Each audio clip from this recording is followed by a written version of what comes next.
Cinta pertama sang presdir. Bab 009. Wah, apakah kau tahu Tuan?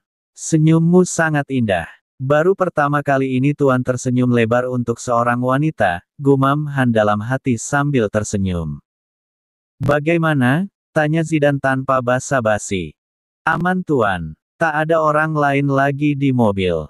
Jadi bisa dipastikan bahwa dia adalah Nona yang, belum selesai Han berbicara dipotong oleh Zidan. Via, namanya Via, ucap Zidan merasa Han harus tahu siapa orang penting yang sedang mereka ikuti. Baiklah Tuan, jadi sudah dapat dipastikan bahwa dia merupakan Nona Via yang tadi keluar dari klub malam Tuan, jelas Han. Zidan mengangguk puas mendengar laporan Han. Zidan tersenyum lagi dan lagi. Via sudah memasuki mobil bersama gadis itu. Si gadis masih sesegukan. Via menawarkan minum, tanpa sungkan si gadis menerimanya dan langsung meminumnya. Haus sekali dia, kelihatannya dia sudah menangis cukup lama. Siapa namamu? Tanya Via sambil menatap gadis itu lekat. Bella? Kak, jawab si gadis sambil tertunduk. Kau tahu apa kesalahanmu? Tanya Via. Bella mengangguk pelan.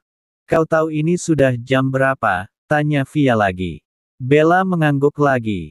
Apakah kau pikir orang tuamu tak akan khawatir? Ucap Via agak emosi.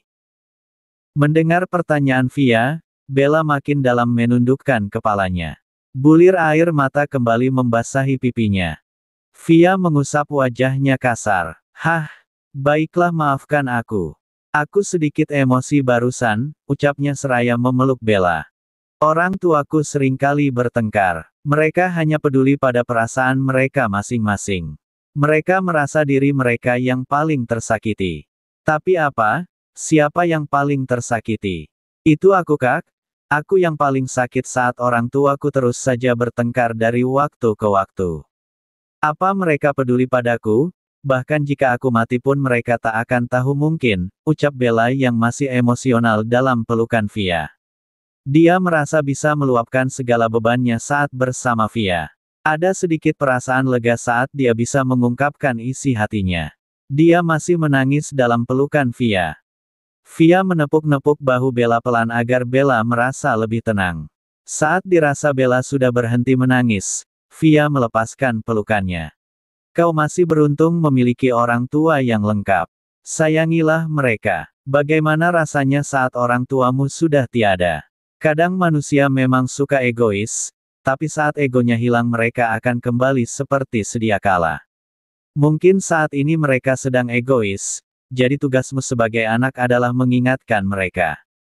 Bukan malah melarikan diri. Hal ini malah akan menimbulkan masalah baru untuk mereka. Tetap hargai dan sayangilah mereka. Saat mereka benar-benar pergi meninggalkanmu sendirian di dunia ini, maka semua sudah terlambat. Jangan sampai kau menyesal nantinya, ucap Via mencoba menasehati Bella. Bersyukurlah, paling tidak orang tuamu masih lengkap. Masih banyak di luar sana yang hanya memiliki satu saja, atau bahkan tidak sama sekali, tambah Via yang merajuk pada dirinya yang kini hanya memiliki ayahnya saja. Namun ia tetap bersyukur memiliki ayah yang sangat menyayanginya. Bella mengangguk mencerna setiap ucapan Via. Baiklah di mana rumahmu? Aku akan mengantarmu pulang, ucap Via dan memerintahkan si supir untuk jalan. Zidan yang melihat mobil Via mulai bergerak pun memberi perintah pada supirnya untuk mengikutinya lagi. Sudah 15 menit berkendara, akhirnya mobil Via memasuki sebuah perumahan yang cukup mewah. Mereka berhenti beberapa blok dari depan pintu masuk perumahan. Apa kau ingin kutemani masuk ke dalam? Tanya Via pada Bella yang terlihat gusar. Tidak usah Kak. Biar aku saja yang menghadapi mereka, ucap Bella pasti. Apakah kau yakin? Tanya Via meyakinkannya lagi. Dia tak ingin usahanya menjadi sia-sia saat ia sudah berhasil membawa Bella pulang. Dia tidak ingin jika nanti Bella malah kabur lagi. Bella mengangguk mantap. Dia cukup yakin untuk apa yang akan dihadapinya. Jika kemudian orang tuanya bertengkar lagi, maka kali ini tugasnya untuk mendamaikan mereka. Bukan lagi lari dari masalah. Akhirnya Bella pun keluar dari mobil dan masuk ke area rumahnya. Membuka pintu pagar kemudian tersenyum ke arah Via. Dia menutup kembali pagarnya dan berjalan menuju pintu rumah hingga akhirnya menghilang di baliknya. Via menunggu beberapa saat untuk memastikan kondisi Bella. Setelah 15 menit hening, akhirnya dia memerintahkan supir untuk melajukan mobilnya. Zidane masih setia mengikuti dari belakang. Matanya masih terjaga mengawasi targetnya. Saat itu mereka melalui sebuah persimpangan dengan lampu lalu lintas. Mobil yang Via tumpangi berhasil lewat sebelum lampu berubah merah. Tapi mobil Zidane malah terjebak di sana. Meskipun malam sudah larut dan kendaraan mulai lengang, si supir lebih memilih menaati peraturan. Toh ini juga demi keselamatan tuannya. Han mencoba melihat ekspresi Zidane lewat kaca spion. Ekspresi Zidane masih datar, tak dapat terbaca apa isi pikirannya. Tapi aura suram tak nampak di sana. Sepertinya Tuan tidak marah. Hah, untunglah. Gumam Han dalam hati. Maaf Tuan, apa yang harus kita lakukan selanjutnya? Tanya Han. Malam ini sudah cukup, kita lanjutkan lagi besok, ucap Zidane santai. Ya besok. Besok adalah hari Jumat. Aku ingat waktu itu hari Jumat saat pertama kali bertemu dengannya, ucap Zidane dalam hati. Zidane menyenderkan kepalanya. Dia memejamkan matanya dan tersenyum.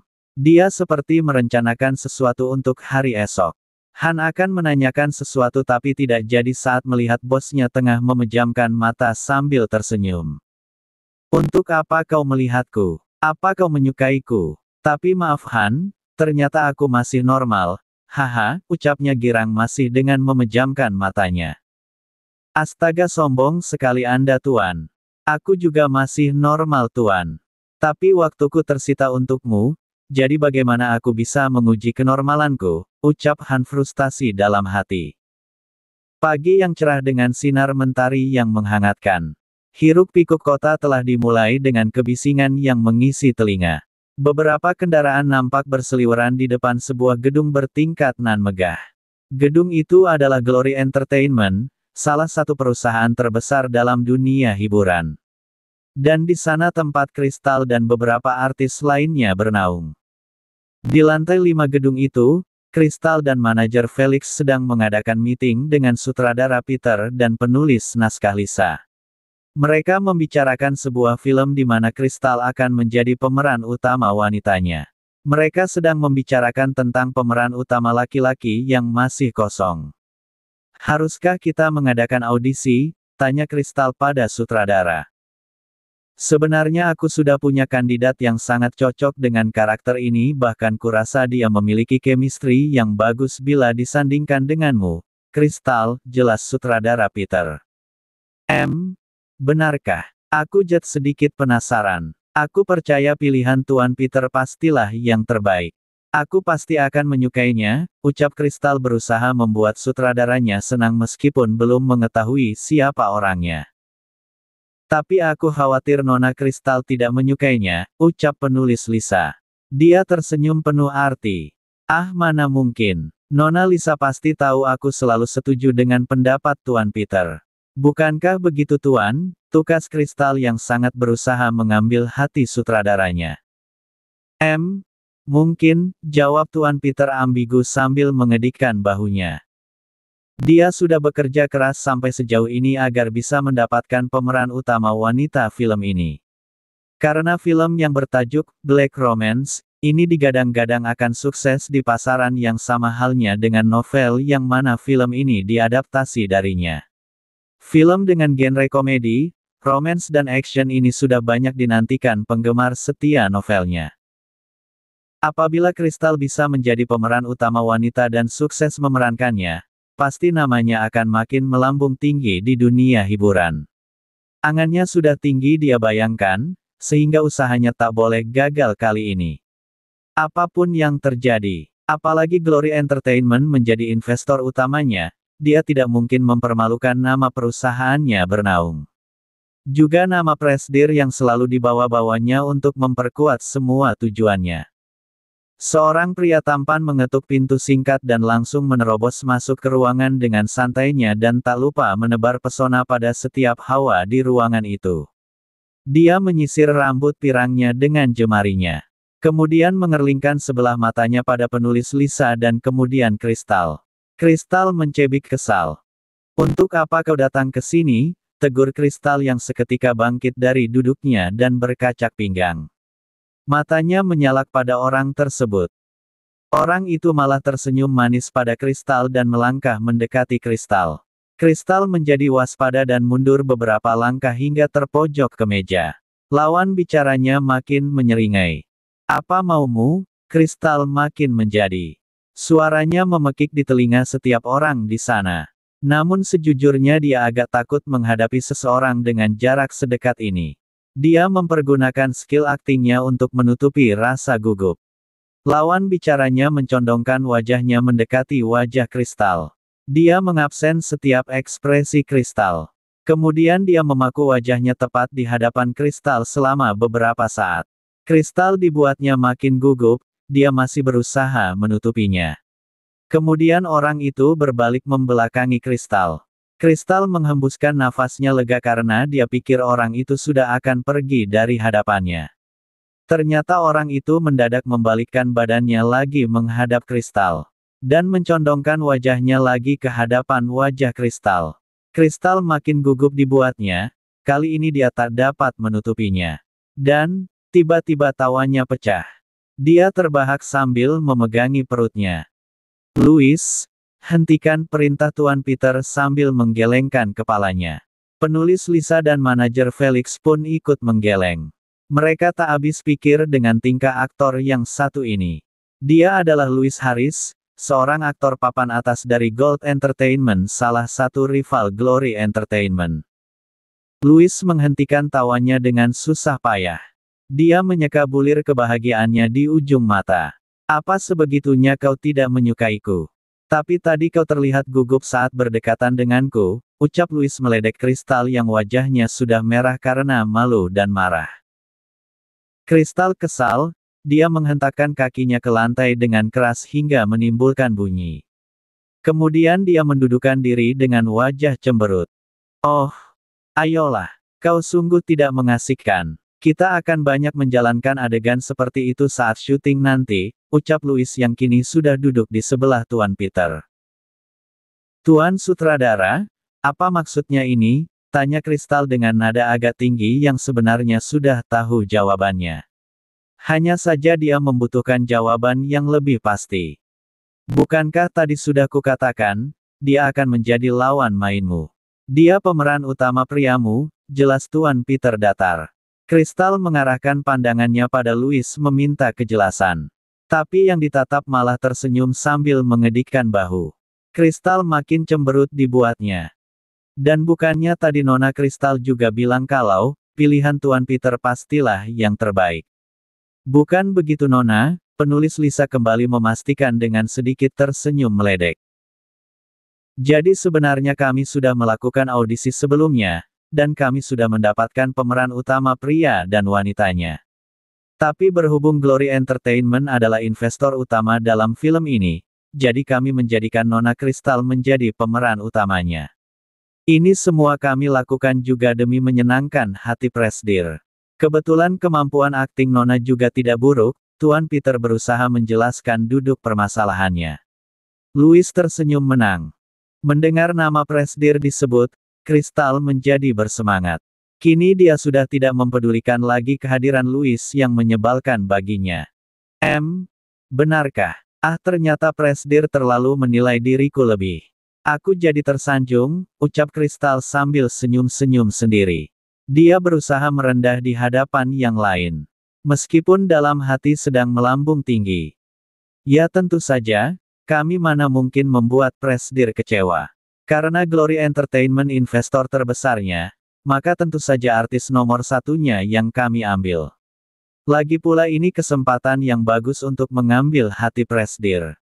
Karena saya dengar Nona Kristal memiliki hubungan khusus dengan Presdir, jadi tolong berikan kesan yang baik tentang kami terhadap Presdir, bagaimana Nona?" ucap Tuan Peter tersenyum yang ternyata memiliki maksud dengan memilihnya. Kata-kata, hubungan khusus itu menyakiti telinga Louis. Tapi dia pintar menutupinya. Pasalnya Louis sudah menyukai kristal sejak debut 3 tahun yang lalu. Tapi Louis pandai menutupinya dengan kejahilan-kejahilan yang dibuatnya setiap kali bertemu. Karena dalam dunia hiburan menjalin hubungan adalah hal yang rumit. Tapi sayangnya kristal tak pernah menganggap kehadirannya. Bagi kristal, dia hanyalah teman ataupun partner dalam pekerjaannya. Ditambah lagi dengan kelakuan Louis yang kadang menguras emosi kristal. Mereka terlihat lebih seperti Tom and Jerry. Mendengar ucapan Tuan Peter, kristal tersenyum ambigu. "Oh, baiklah Tuan Peter. Tenang saja, aku pasti akan menyampaikan hal-hal yang menguntungkan untuk Anda, Tuan," ucap kristal. Dia memalingkan wajahnya kemudian menyeringai. Bagaimana aku menyampaikannya? Bahkan bertemu dengannya pun sangat susah. Tapi biarlah, yang terpenting saat ini mereka percaya aku sangat dekat dengan Presdir, haha. Mereka pikir siapa sedang memanfaatkan siapa, ucap kristal dalam hati. Kini Louis benar-benar muak mendengar perbincangan mereka, dia berdecih kesal, cih. Kemudian dia berusaha mengalihkan pembicaraan mereka agar tak jadi obrolan yang memuakkan untuknya. Jadi bagaimana Tuan Sutradara? Kapan kita akan mulai untuk sesi pembacaan naskah dengan pemain yang lainnya? Sungguh aku sudah tidak sabar ingin mengadu skill aktingku dengan Nona Kristal yang cantik ini. Benar begitu bukan? Kristal, ucapnya sambil menyangga dagunya dengan satu tangan dan tersenyum manis pada Kristal. Cih, Kristal berdecih kesal. Dasar kau tak tahu malu, lanjutnya. Lihatlah Tuan Peter, bukankah dia sangat menggemaskan, Louis menggoda Kristal. Kristal menghentakkan kakinya keras kemudian pergi meninggalkan ruangan itu dengan wajah berlipat-lipat. Dia menutup pintu itu keras. Mereka yang ditinggalkan menggelengkan kepala sambil tertawa kecil. Tapi Louis malah terbahak dibuatnya. Hentikan. Dasar kau pengacau. Awas saja jika sampai terjadi masalah. Pemeran utama pria tak akan kuberikan padamu, ucap Tuan Peter sedikit mengancam kemudian memukul kepala Louis dengan beberapa gulungan kertas yang dipegangnya. Hei, bukankah kau sudah melihat kemampuanku? Akankah kau mendapat aktor yang lebih berbakat dibandingkan dengan diriku? Ucap Louis terkekeh sambil memegangi kepalanya yang terkena pukulan. Dan mereka kembali menggeleng dibuatnya. Louis Harris adalah seorang aktor papan atas dari Gold Entertainment. Umurnya kini 27 tahun, dia merupakan kakak kelas Kristal dan Via sewaktu SMA. Dan merupakan senior Via di kampus. Karena Kristal lebih memilih kuliah di luar negeri. Louis telah menyukai Kristal sejak SMA, tapi sayangnya Kristal tak menanggapinya. Dia tak menghiraukan penolakan Kristal. Karena baginya, hanya dia saja yang menyukai Kristal sudah cukup.